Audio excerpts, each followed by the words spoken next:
అందరికీ మరణాత మరణాత మరణాత. దేవుని యొక్క సన్నిధానములోనికి వచ్చిన మనెల్లరకును మన ప్రియుడు, మన రక్షకుడు, మన విమోచకుడు, మనలను కలుగ చేసినటువంటి తండ్రి అయిన దేవుని యొక్క నిండైన మెండైన దీవెనలు దేవదేవుడు అనుగ్రహించును గాక. దేవుని యొక్క వాక్యాన్ని చదువుకుందాం. పరిశుద్ధ గ్రంథములో నుండి సమూయేలు మొదటి గ్రంథము 15వ అధ్యాయము. సమూయేలు మొదటి గ్రంథము 15వ అధ్యాయము 29వ వాక్యాన్ని చదువుకుందాం. ఇశ్రాయేలీయులకు ఆధారమైన వాడు నరుడు కాడు. చాలండి. వాక్య భాగములో గమనించిన వారమైతే అందరూ ఒకసారి ఈ మాట చూడండి. సమూయేలు మొదటి గ్రంథము 15వ అధ్యాయము 29వ వాక్యము. ఇశ్రాయేలీయులకు ఆధారమైన వాడు నరుడు కాడు. ప్రార్థన చేసుకుందాం. పరిశుద్ధుడా, ప్రేమాస్వరూపుడైన మా తండ్రి, మీ ఘనమైన నామమునకు వందనములు ప్రభువా. మీ కృపను బట్టి, మీ దయను బట్టి, మీ ఏర్పాటును బట్టి, మీ యొక్క సన్నిధానములో అయినా గడిచిన 5 మాసములు మీ యొక్క కౌగిటిలో మమ్మలను కాపాడి ఈ యొక్క నూతనమైన మాసమును మీరు మాకు దయచేసి నిన్ను ఆరాధించు భాగ్యాన్ని, స్తుతించు భాగ్యాన్ని, నీ మాటలు వినగలుగు భాగ్యాన్ని దయచేసినందులకై వందనములు. దేవా, ఈ దిన కార్యక్రమం అంతటిని మీరే దీవించి మీరు మాతో మాట్లాడమని మా మంచి బోధకుడై ఉన్న యేసు స్వామి ద్వారా అడిగి వేడుకుంటున్నాము తండ్రి, ఆమేన్. ప్రియమైన దేవుని బిడ్డలారా, చదవబడినటువంటి వాక్య భాగము ఇశ్రాయేలీయులకు ఆధారమైన వాడు నరుడు కాడు. ఈ వాక్యం చెబుతూ ఉన్నటువంటి మాట, ఈ లోకంలో అనేక మంది మీద మనం ఆధారపడుతూ ఉంటాం, అనేక వాటి మీద ఆధారపడుతూ ఉంటాం, అనేక పనుల మీద ఆధారపడుతూ ఉంటాం. చూడండి, ఈ లోకములో మానవుడు తన స్వతహాగా ఏ ఆధారం లేకుండా జీవించలేడు. ఏ ఆధారం కూడా లేకుండా జీవించలేడు. చిన్న బిడ్డలను చూస్తే తమ తల్లిదండ్రుల మీద ఆధారపడతారు. తల్లిదండ్రులను చూస్తే ఎదుగుచూ ఉన్నటువంటి తమ బిడ్డల మీద ఆధారపడతారు. ఇంకా మనం గమనించిన వారమైతే పనుల మీద ఆధారపడతాం.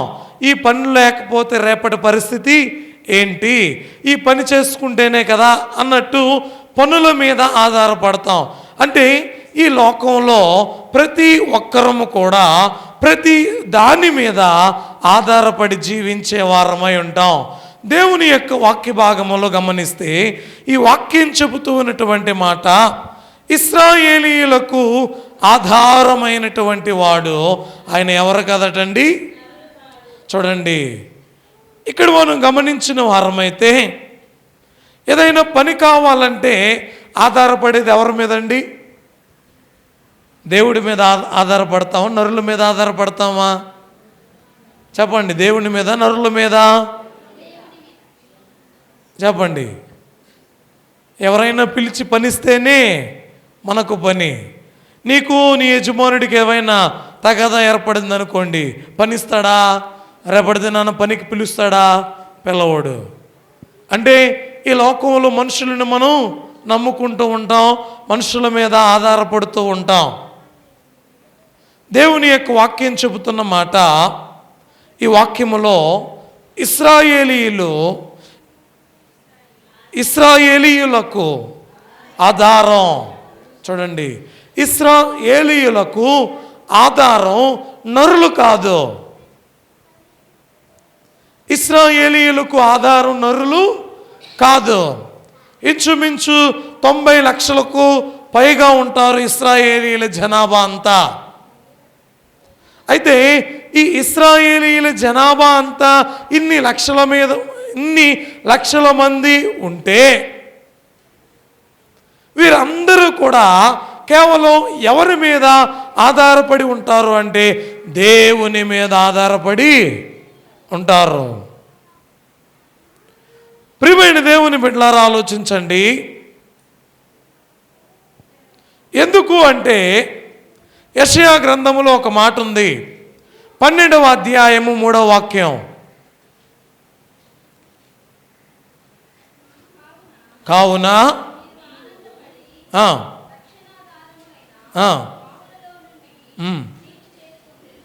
చూడండి, వేటికి ఆధారమైనటువంటి బావులండి అవి? రక్షణకు ఆధారమైనటువంటి బావులు. ఈ బావులలో నుండి మీరు నీటిని చేదుకొందురు. జీవజలముల ఊట నిన్ను జీవింపచేస్తూ ఉంది. నీకు అన్నీ ఉన్నాయి. ఈ లోకంలో ధనం ఉంది, ఆహారం ఉంది, కావలసినవన్నీ ఉన్నాయి. అయితే త్రాగడానికి నీళ్లు లేకపోతే మనం బ్రతకగలమా? చూడండి, నీరు త్రాగి అయినా ఎన్ని దినాలైనా బ్రతకగలుగుతారేమో కానీ ఆహారం తిని కేవలం కేవలం మేము ఎక్కువగా బిర్యానీ తింటామని బిర్యానీ తిని రైస్ తిని లేదంటే ఇంకా వేటినైనా తిని ఎక్కువ కాలం ఎవరు బ్రతకరు. చూడండి, నీటిని తాగి 40 దినాలైన ఉపవాసం ఉండొచ్చు. వాక్యములో చెప్పబడుతున్నటువంటి మాట, నీవు రక్షించబడాలి అంటే నీకు ఆధారం ఏంటి? దేవుడిచ్చినటువంటి నీరే. రక్షణ బావులలో నుండి నీవు నీటిని చేదుకుని రక్షించబడతావు. ప్రియమైన దేవుని బిడ్డలారా, ఆలోచించండి. కీర్తనాకారుడు కూడా రాస్తూ 68వ కీర్తన 19వ వాక్యం, ప్రభువు స్తుతినందును గాక అనుదినము ఆయన మా భారమును భరించుచున్నాడు, దేవుడే మాకు రక్షణ. పిల్లని కూర్చొని పెట్టండమ్మా. దేవుని యొక్క సన్నిధానములో దేవదేవుడు చెబుతూ ఉన్నటువంటి మాటలో అనుదినము మాకు రక్షణ ఎవరు? ఏమండి, ఈ మాటల్లో జాగ్రత్తగా కొద్ది మాటలే. ఒక మాట, ఈ లోకంలో నేను మనుషుల మీద ఆధారపడుతూ ఉన్నా, మనుషుల మీద ఆధారపడి జీవనాన్ని సాగిస్తూ ఉన్నా, మనుషుల మీద ఆధారపడి నా బ్రతుకును సాగిస్తూ ఉన్నా. కానీ దేవుడు నేటి దినాన మనందరికీ చెబుతూ ఉన్నటువంటి మాట, నీవు ఆధారపడవలసింది మనుషుల మీద కాదు. మనుషుల మీద నీవు ఆధారపడకూడదు. ఎవరి మీద ఆధారపడాలి? దేవుని మీదనే నీవు ఆధారపడాలి. దేవుడు నిన్ను రక్షించడానికి జీవజలముల ఊటను నీకు ఆయన ఇస్తున్నాడు. అంతేకాకుండా ఇప్పుడు చదివినటువంటి వాక్య భాగములో వ్రాయబడినటువంటి మాట ఏంటి? చూడండి, మాకు ఆధారం ఎవరట? దేవుడే. వాక్య భాగాలలో మరి ఒక మాట కూడా వ్రాయబడి ఉంది. చూడండి ప్రియ దేవుని బిడ్డలారా, లూకాసు వార్తలో 2వ అధ్యాయము 29వ వాక్యం, నాదా ఇప్పుడు నీ మాట చొప్పున సమాధానము. చూడండి, ఇప్పుడు నీ మాట చొప్పున నీ దాసుని సమాధానముతో పోనిచ్చుచున్నావు. అంటే ఈ సుమయోను అని యాజకునికి రక్షణ ఎప్పుడు వచ్చిందండి? ఎవరండి ఈయన? ఎవరు ఈయన? యాజకుడైన సుమయోను. ఈయన ఎక్కడున్నాడు? యెరూషలేము దేవాలయములో ఉన్నాడు. ఈయనకు కలిగినటువంటి వాగ్దానము ఏంటి అమ్మా? ఈయన కలిగినటువంటి వాగ్దానం ఏంటి? రక్షకుణ్ణి చూడకముందు నీవు మరణించవు. హల్లెలూయా, హల్లెలూయా. ప్రియమైన దేవుని బిడ్డలారా, రక్షకుణ్ణి చూడకముందు నీవు మరణించవు. ఈ వాగ్దానం ఈయన పట్ల నెరవేరుతుందా లేదా అంటే, ఈయన మరణానికి ముగింపు ఎప్పుడు, ఈయన జీవితానికి ముగింపు ఎప్పుడు అంటే, ఎప్పుడైతే ఇశ్రాయేలీల రక్షకుడు దేవుని యొక్క ఆలయంలోనికి వస్తాడో, సర్వలోక రక్షకుడు ఎప్పుడైతే దేవాలయంలోనికి వస్తాడో, సుమయోను అయినటువంటి యాజకుని యొక్క ముగింపు మనకు కనబడుతూ ఉంది. రక్షణ లేనిదే ఈయనకు మరణం అనేది లేదు. రక్షకుడు రానిదే ఈయనకు మరణం అనేది లేదు. ప్రియమైన దేవుని బిడ్డలారా, వాక్యములో మనం గమనించిన వారమైతే దేవుడు చెబుతూ ఉన్నాడు, ఇశ్రాయేలీయులకు ఆధారమైన వాడు. ఇశ్రాయేలీయులకు ఆధారమైన వాడు నరుడు కాడు. అంటే ఎవరండి ఆధారం? దేవుడు. ప్రియమైన దేవుని బిడ్డలారా, రక్షణ సిద్ధపాటు మనకిక్కడ కనబడుతూ ఉంది. ఏంటి ఈ రక్షణ సిద్ధపాటు అంటే, అయ్యా యేసుక్రీస్తు ప్రభువారు ఎప్పుడైతే ఈ లోకానికి వస్తారో, ఈ లోకానికి వచ్చిన తరువాత ఎప్పుడైతే ఆయన దేవాలయంలోనికి వస్తాడో, ఎవరికి రక్షణ? దేవాలయములో ఉన్న యాజకుడైన సుమయోనికి రక్షణ. చూడండి ప్రియ దేవుని బిడ్డలారా, సామెతల గ్రంథములో కూడా వాక్యము రాయబడి ఉంది. 3వ అధ్యాయము 5, 7 వచనాలను మనం చదవగలిగిన వారమైతే, నీ స్వబుద్ధిని ఆధారము చేసుకొనక నీ పూర్ణ హృదయముతో యెహోవా యందు నమ్మిక ఉంచు. ఏమండి? దేని మీద ఆధారపడద్దు? కొంతమంది సొంత తెలివితేటల మీద ఆధారపడుతూ ఉంటారు, సొంత ఆలోచనల మీద ఆధారపడుతూ ఉంటారు.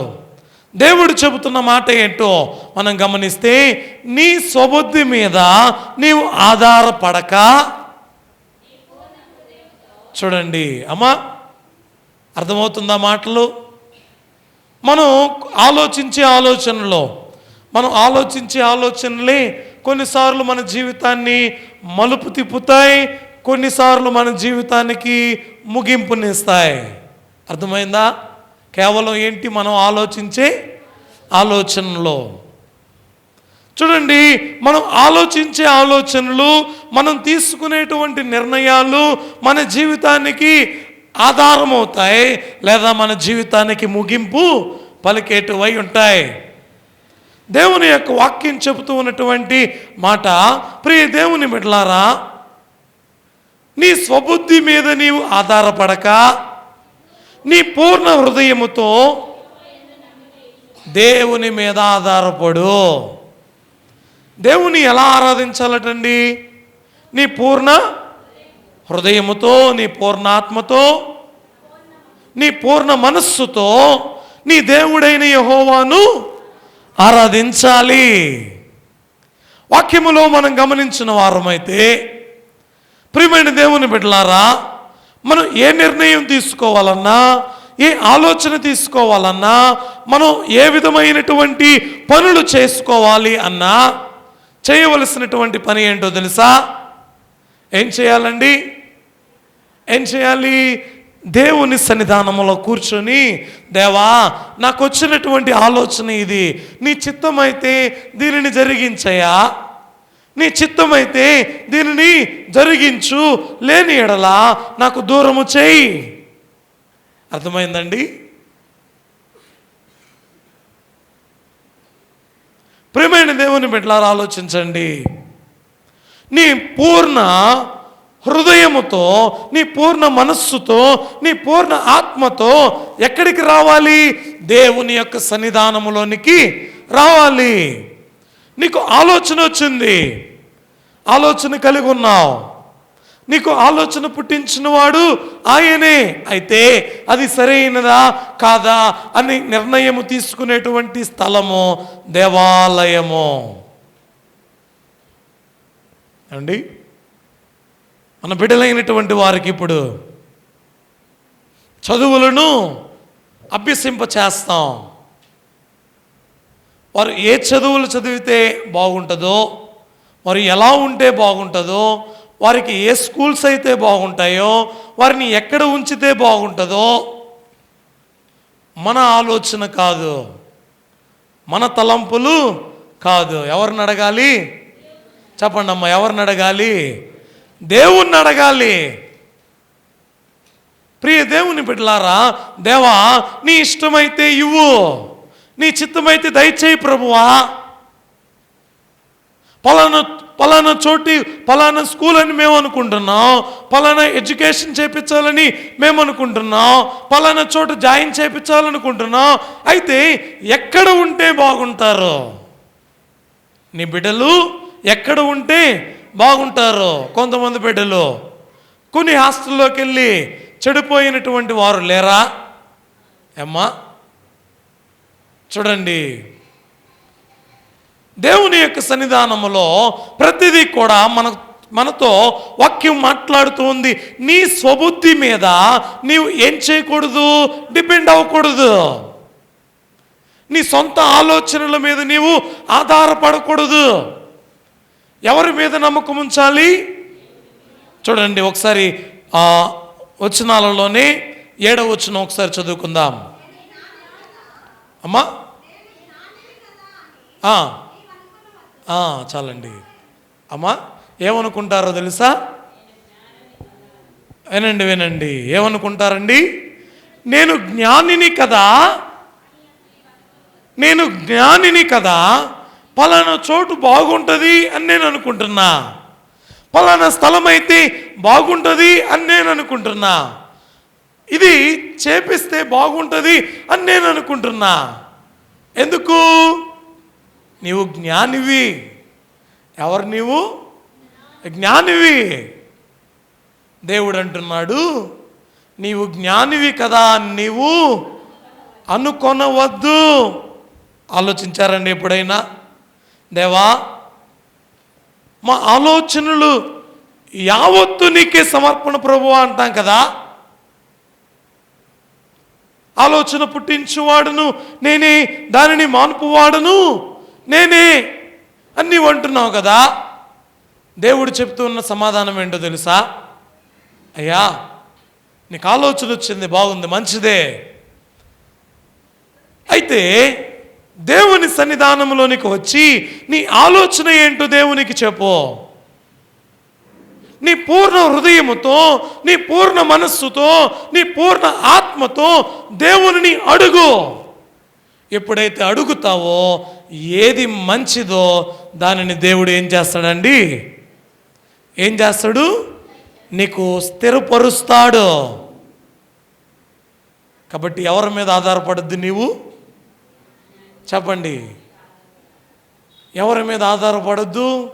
ఇశ్రాయేలీయులకు ఆధారమైన వాడు ఎవరు కాదట? నరుడు కాడు. ప్రియమైన దేవుని బిడ్డలారా, కొంచెం వాక్యంలోనికి వెళ్ళిపోదాం. కీర్తనాకారుడు రాస్తూ అంటున్నాడు, 119వ కీర్తన 11వ వచనం.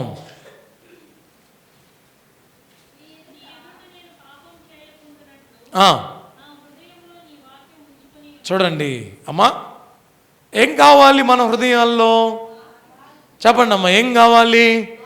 అయ్యా నీ ఎదుట నేను పాపము చేయకుండానట్లు నా హృదయములో. చూడండి, ఇప్పుడు బైబిల్ మూసివేశాం, మనకి ఎన్ని వాక్యాలు వచ్చు అమ్మా? ఈ బైబిల్ మూసివేసి, ప్రభువా ఇదిగో నా హృదయములో నీ వాక్యం ఉంది, నేను ఈ వాక్యాన్ని నేర్చుకున్నాను, నేను ఈ మాటలు నేర్చుకున్నాను అని చెప్పడానికి మన హృదయములో ఎంత వాక్యం ఉంది. మనం పాడుకుంటాం కదండి, నీ వాక్యమే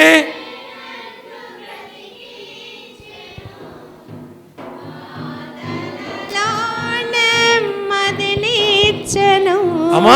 ఏంటట మనల్ని బ్రతికించేది? చూడండి, ఏం బ్రతికిస్తుంది మనల్ని? దేవుని వాక్యం బ్రతికిస్తుంది. ఎలాగ బ్రతికిస్తుందో తెలుసా? నేను పాపము చేయకుండానట్లు నా హృదయములో నీ వాక్యమును ఉంచుకొని ఉన్నా. నేను పాపం చేస్తున్నానంటే కారణం ఏంటో తెలుసా? నా హృదయములో ఏం లేదు. ఏమండి, మనం పాపం చేస్తూ ఉన్నామంటే, అబద్ధం ఆడుతున్నామంటే, తప్పిదములు చేస్తున్నామంటే, ఒకరికి హాని చేస్తూ ఉన్నామంటే, ఒకరిని ఇబ్బంది పెట్టుచూ ఉన్నామంటే, ఒకరికి అన్యాయం చేస్తున్నామంటే, ఒకరిని అవమానిస్తున్నామంటే కారణం ఏంటి చెప్పాలి? ఏంటండి కారణం? దేవుని యొక్క వాక్యం మన హృదయములో ఉంటే పాపము చేయకుండా మనం ఉంటాం. పాపము చేయకుండా మనం ఉంటాం. దేవదేవుడు చెబుతున్నాడండి వాక్యములో.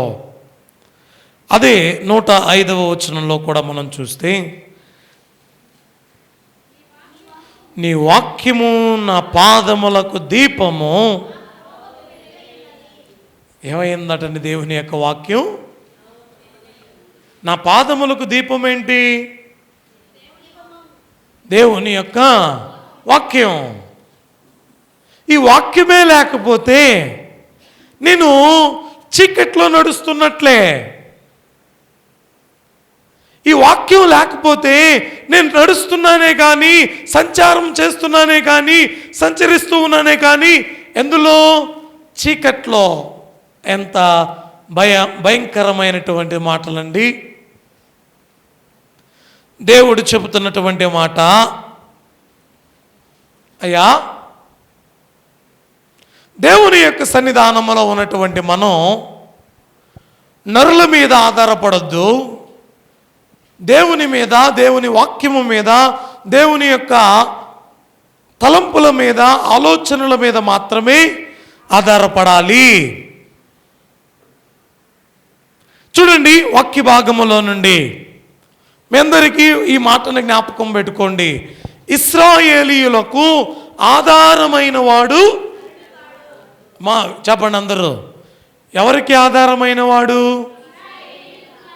చెప్పాలి గట్టిగా, వెనక వారు ఎవరు చెప్పట్లా. ఎవరికి ఆధారమైన వాడు? నరుడు కాడు.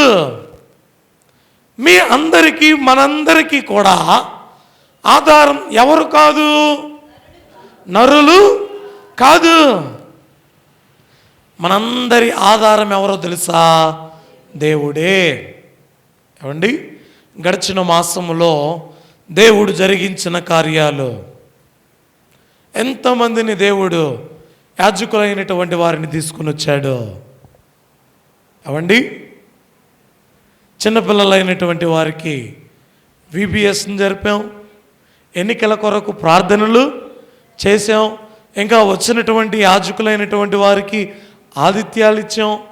దేవుని యొక్క మందిరములో దేవుని నామమహిమార్థమై సభలను దేవుడు జరిగించాడు.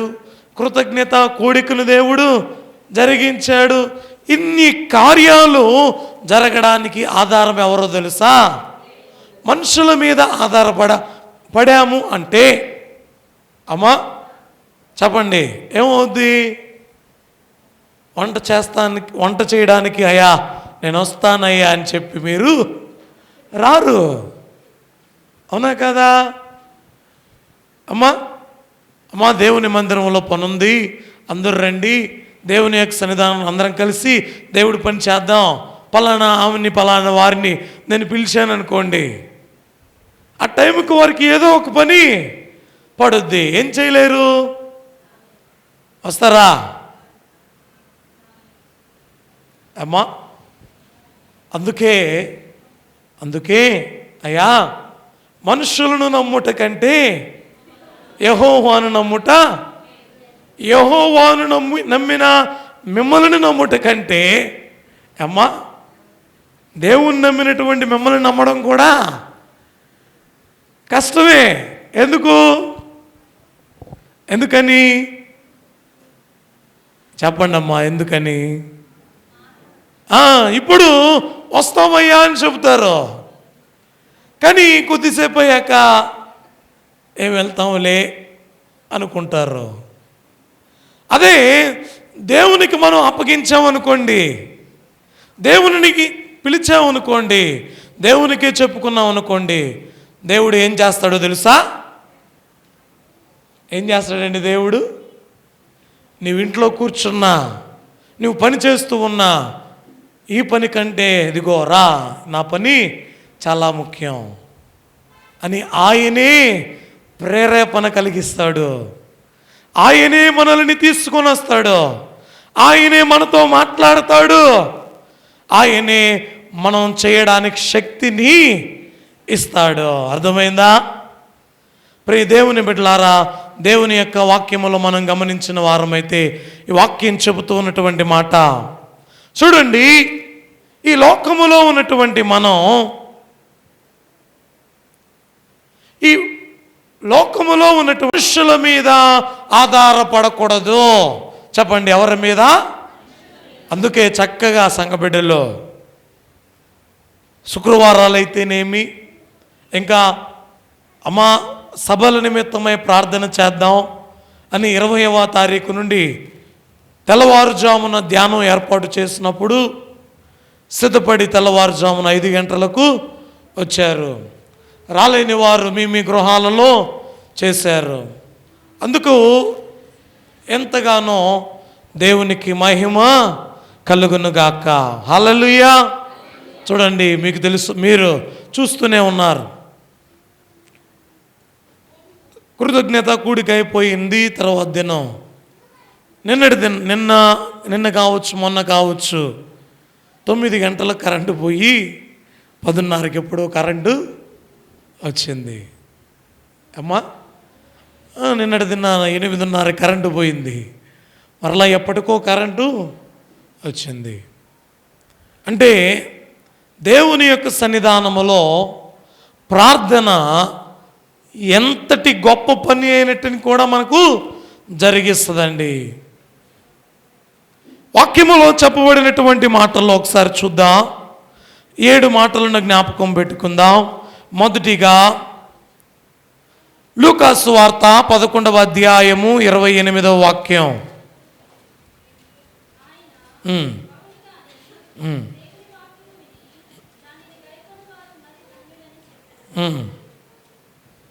వాక్యములో చెప్పబడినటువంటి మాట, అయ్యా ఎవరు ధన్యులు, ఎవరు ధన్యులు? దేవుని వాక్యము విని వాటిని గైకొనువారు ధన్యులు. అంటే నీవు ధన్యుడవా కాదా? ఏమండి, వాక్యము చాలా క్లియర్గా మనతో మాట్లాడుద్ది. అయ్యా నేను ధన్యుణ్ణా కాదా?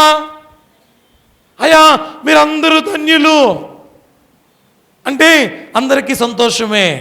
అయ్యా మీరందరూ దరిద్రులు అంటే మీకేమొస్తుంది? కోపం వేస్తుంది. అయ్యగారేంటి మమ్మల్ని దరిద్రులు అంటున్నారేంటి అనుకుంటారు. కానీ వాక్యం చెబుతూ ఉన్నటువంటి మాట ఏంటో తెలుసా? వాక్యం ఏమంటుందండి? దేవుని వాక్యము అమ్మా ఏం చేయాలి? దేవుని యొక్క వాక్యము విని చూడండి. అయ్యా ఏదేను తోటలో దేవుడు చెప్పినటువంటి మాటనే మేము వినలా, ఇప్పుడు నువ్వు చెప్పే మాటలు మేము వింటామా? ఏమండి ఏమైందండి? ఎక్కడ వినలేదండి? ఏదేను తోటలో దేవుడు చెప్పినటువంటి మాటని వినలా. దేవుడేమో ఈ పండు తినద్దమ్మా అన్నాడు, వినిందా? నేటి దినాన దేవుడేమో వాక్యము వినండి అంటూ ఉన్నాడు, వింటున్నామా? అంటే మన చెవులు మన చెవులు మందముగా ఉంటాయండి. గడిచిన వారంలో ఒక మాట చెప్పాను, అమ్మా వేటిని మనం జాగ్రత్త చేసుకోవాలట. ఏమండి 3 విషయాలు చెప్పాను, ఎవరికైనా జ్ఞాపకం ఉన్నాయా? త్రిత్వ ఆదివారములోనికి ప్రవేశించిన మనము ఈ 3 విషయాలలో జాగ్రత్తగా ఉండాలి. జ్ఞానేంద్రియాలు 5. ఈ వారం మనం నేర్చుకోవాల్సిన మాటలు 3 అని కూడా చెప్పాను. అయ్యా ఈ మధ్యలో ఎన్నో ప్రసంగాలు విన్నాం, ఎన్నో వాక్యాలు విన్నాం. ఆదివారం ఎప్పుడు చెప్పింది ఏం జ్ఞాపకం ఉంటుందయ్యా అంటారా? అమ్మా చెప్పండి, ఏమన్నా గుర్తున్నాయా? ఆత్మీయ గురుడితనం. దేని గురించి చెప్పారండి?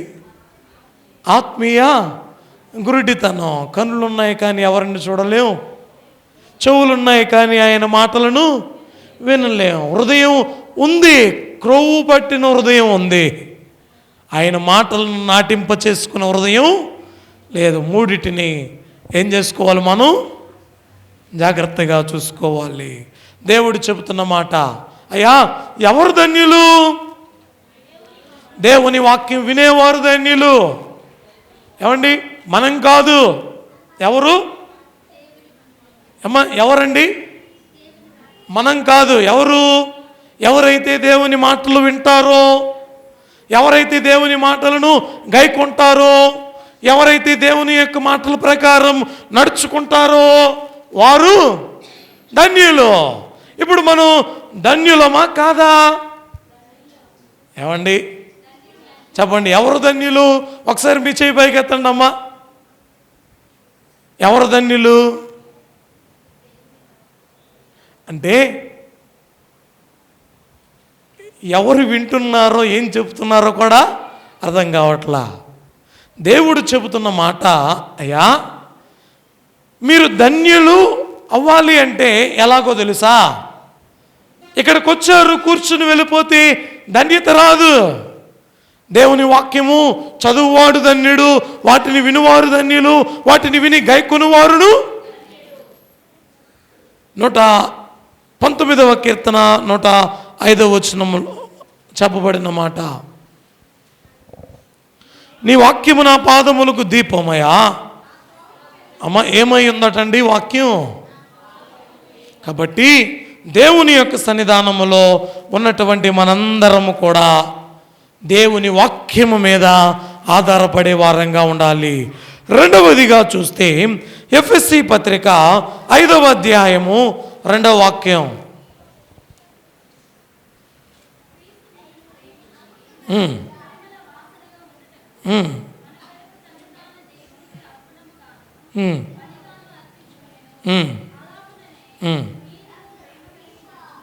మీరును ప్రేమ కలిగి నడుచుకొనుడి.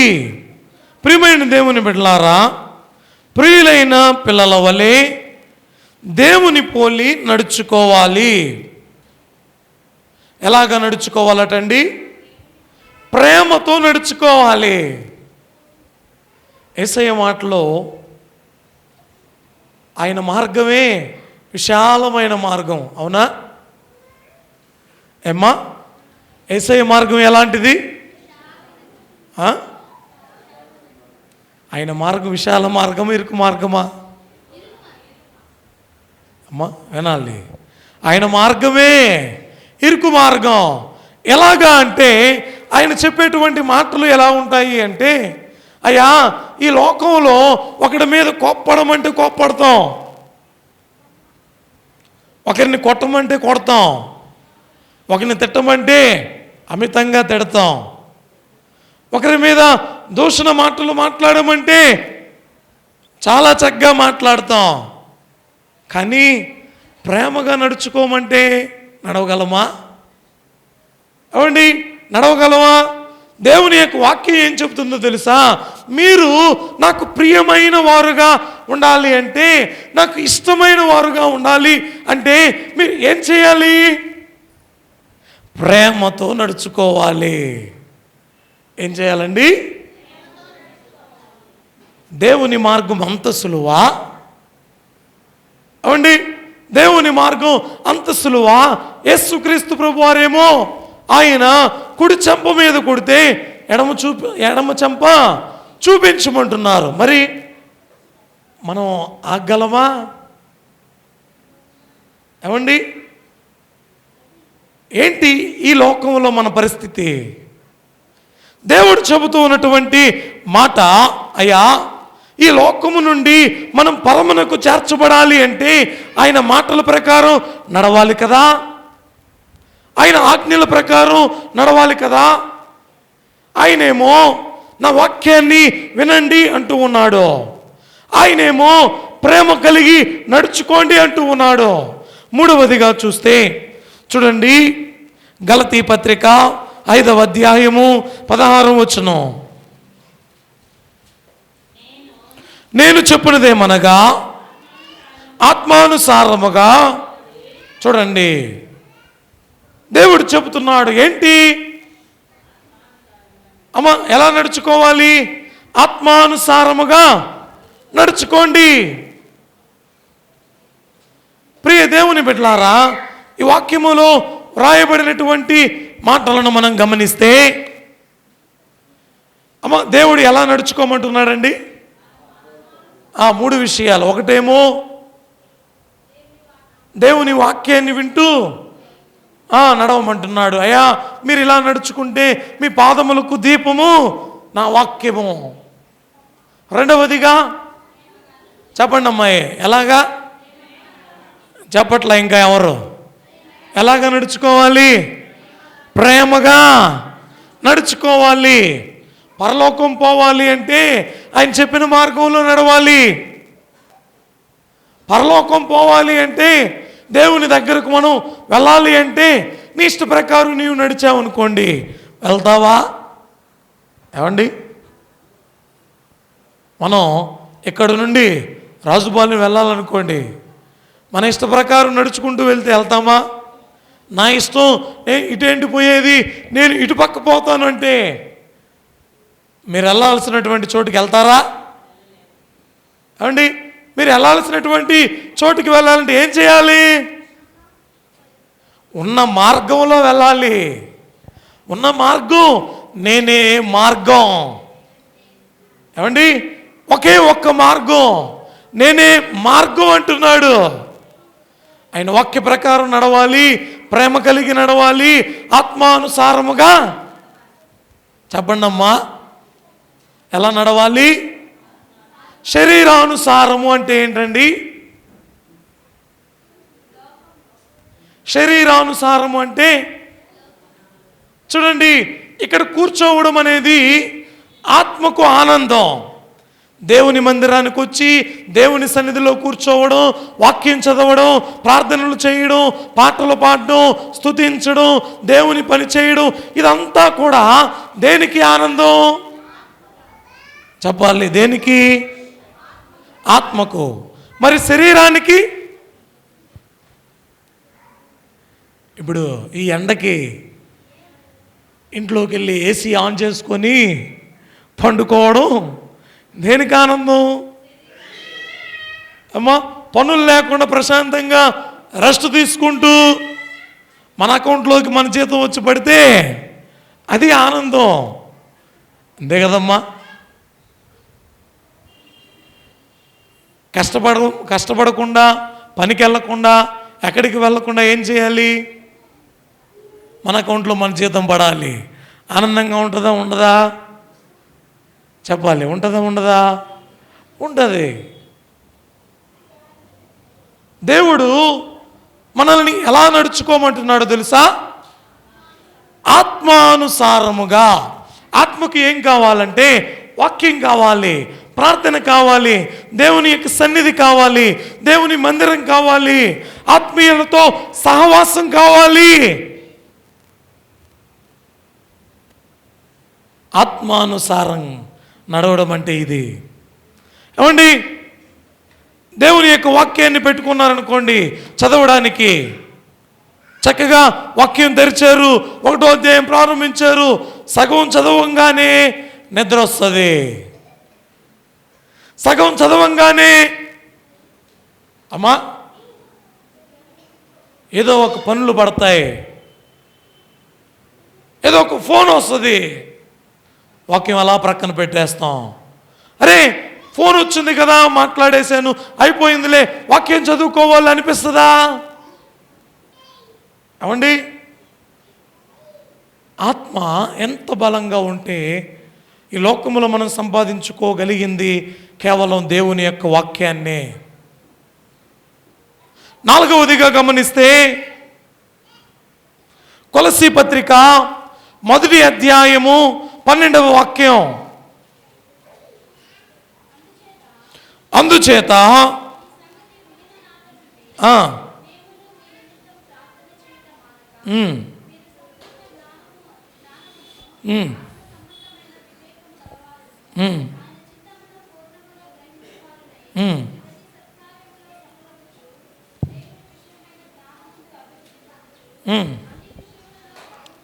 అమ్మ విన్నారా ఈ మాట? అన్ని విషయములలో ప్రభువును సంతోషపెట్టునట్లు ఆయనకు తగినట్లుగా నడుచుకొనుడి. అమ్మా ఎలా నడుచుకోవాలట మనం? చెప్పండి, గట్టిగా చెప్పాలి అందరూ. ఎలా నడుచుకోవాలట? అన్ని విషయాలలో ప్రభువును సంతోషపెట్టునట్లు. అన్ని విషయాలలో ఎవరికి సంతోషం కలగాలి? దేవునికి నిన్ను బట్టి సంతోషం కలగాలి. అన్ని విషయాలలో నిన్ను బట్టి ప్రభువు సంతోషపడినట్లు ఎలా నడుచుకోవాలట? ఆయనకు తగినట్లుగా. నీ ఇష్ట ప్రకారం, మన ఇష్ట ప్రకారం మనం నడవడానికి వీలు లేదు. దేవుని ఇష్టానుసారముగా, దేవునికి నచ్చినట్లుగా, దేవునిని సంతోషపెట్టే విధముగా మన నడత ఉండాలి.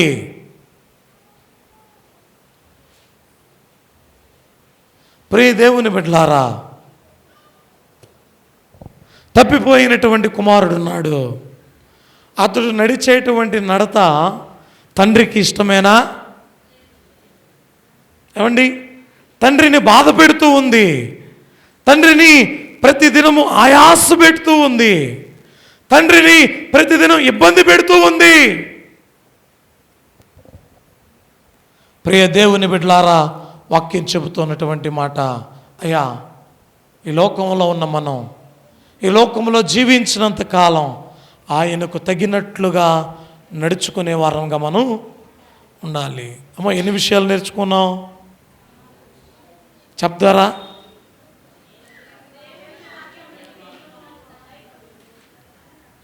ఒకటి, రెండు, ఎలా నడుచుకోవాలట? ప్రేమతో నడుచుకోవాలట. ఇంకా ఆత్మానుసారముగా నడుచుకోవాలి. ఇంకా ప్రభువుని సంతోషపెట్టాలి. ఐదవదిగా చూస్తే యోహాను గారు రాసినటువంటి 3వ పత్రిక 1వ అధ్యాయం 4వ వచనం. నా పిల్లలు సత్యమును అనుసరించి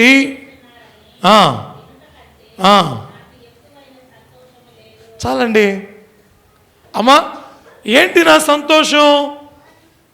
నా పిల్లలు సత్యమును అనుసరించి నడుచుకొనుచున్నారు అని వినుట కంటే మరి ఎక్కువైన సంతోషం ఉందా? నా పిల్లలు ఎలా ఉన్నారండి? సత్యమును అనుసరించి నడుచుకుంటున్నారు.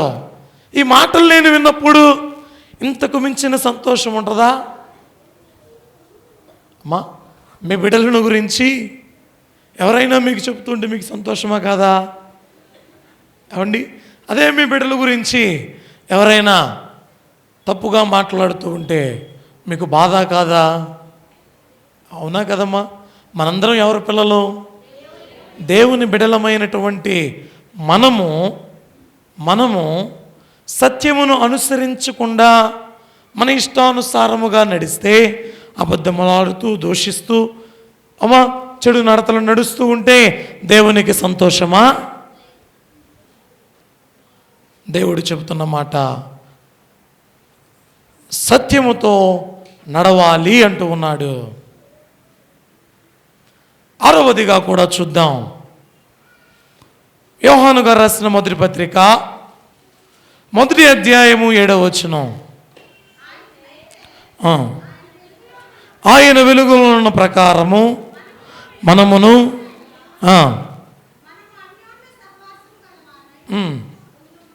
చూడండి, మనము ఏ సంబంధులమై ఉండాలి అంటే వెలుగు సంబంధులమై ఉండాలి. చూడండి, ఆయన వెలుగులోనున్న ప్రకారము మనము వెలుగులో నడిచిన ఎడలా. ఎక్కడ నడిచిన ఎడలండి? వెలుగులో నడిచిన ఎడలా మనము ప్రభువుతో కూడా అన్యోన్య సహవాసము కలిగిన వారమై ఉంటాం. ఎక్కడ నడవాలి అంటే ప్రభువుతో నడవాలి, వెలుగులో మనం నడవాలి. చివరిగా 7వదిగా మనం చూస్తే ఎఫెసీ పత్రికలో అండి 2వ అధ్యాయము 8వ వచనం.